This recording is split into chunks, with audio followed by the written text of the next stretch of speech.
fabled heat, where magic meets desire. Subscribe to ignite the fantasy. The hum of the ship's engines vibrated through my bones as I stood on the bridge, watching the stars streak by in long, colorful trails. The double tap was a beauty, a sleek smuggling vessel with more than a few illegal modifications. Her captain, a gruff but handsome man named Jax, had been giving me the grand tour.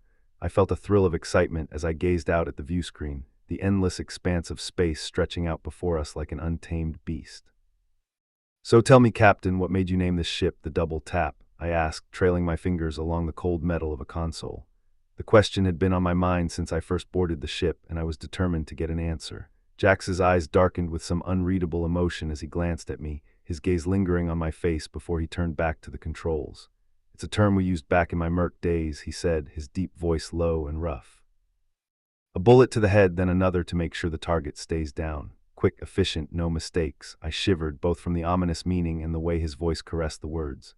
There was a raw, dangerous edge to Jax that both thrilled and unnerved me. I couldn't help but wonder what had driven him to become a merc, what had led him to this life of smuggling and danger. Before I could question him further, the proximity alarms blared to life, shrill and insistent.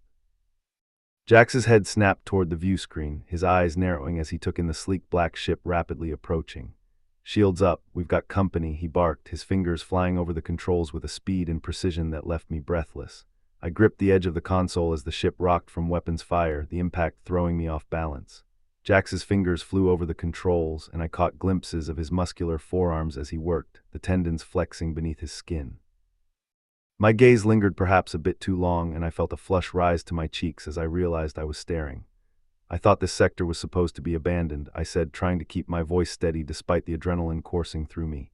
Jax let out a humorless chuckle, the sound sending a shiver down my spine. "Nothing out here is ever truly abandoned, sweetheart," he said, his voice dripping with a cynical amusement. "Just full of things that want to kill you."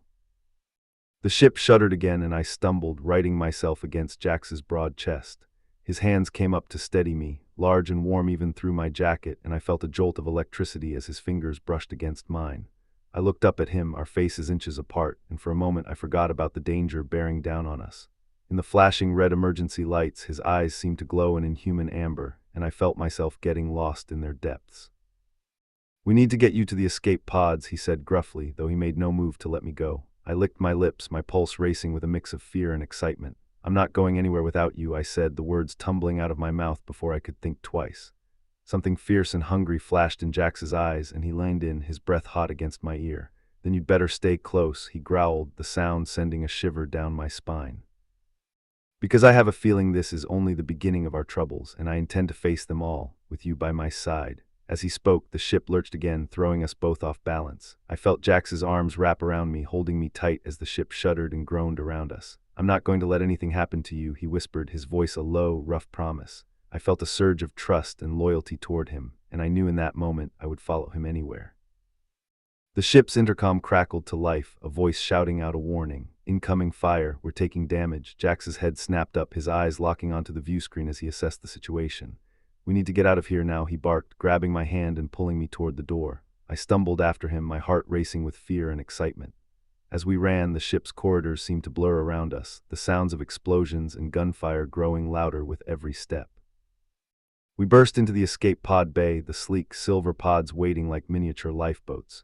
Jax yanked open the door of the nearest pod, gesturing for me to enter. I hesitated, looking up at him, and for a moment our eyes locked in a silent understanding. "I'm not going anywhere without you," I said again, my voice firm. Jax's face twisted into a fierce grin, and he pulled me into the pod with him. As the door closed behind us, I felt a sense of relief wash over me. We were in this together now. The pod's engines roared to life, and we shot out of the ship, leaving the danger and chaos behind. But as we soared through the darkness of space, I knew that our troubles were far from over, and I was ready to face them as long as Jax was by my side. The pod's life support systems hummed to life, and I felt a sense of calm wash over me. We were safe for the moment, but as I looked over at Jax, I saw the tension in his body, the coiled energy waiting to be unleashed. "We're not out of this yet," he said, his voice low and rough. "We need to find a way to lose our pursuers, and fast." I nodded, my mind racing with the possibilities. We could try to outrun them or find a place to hide. But as I looked out the pod's window, I saw the endless expanse of space stretching out before us, and I knew that our options were limited. We were alone and adrift in a sea of danger, and yet with Jax by my side, I felt a sense of hope. We would face whatever came our way together. The pod's engines continued to roar, propelling us through the darkness. And as we flew, I felt Jax's hand brush against mine, a spark of electricity running through my body. I turned to him, our eyes locking in a silent understanding. We were in this together now, and nothing would ever be the same again.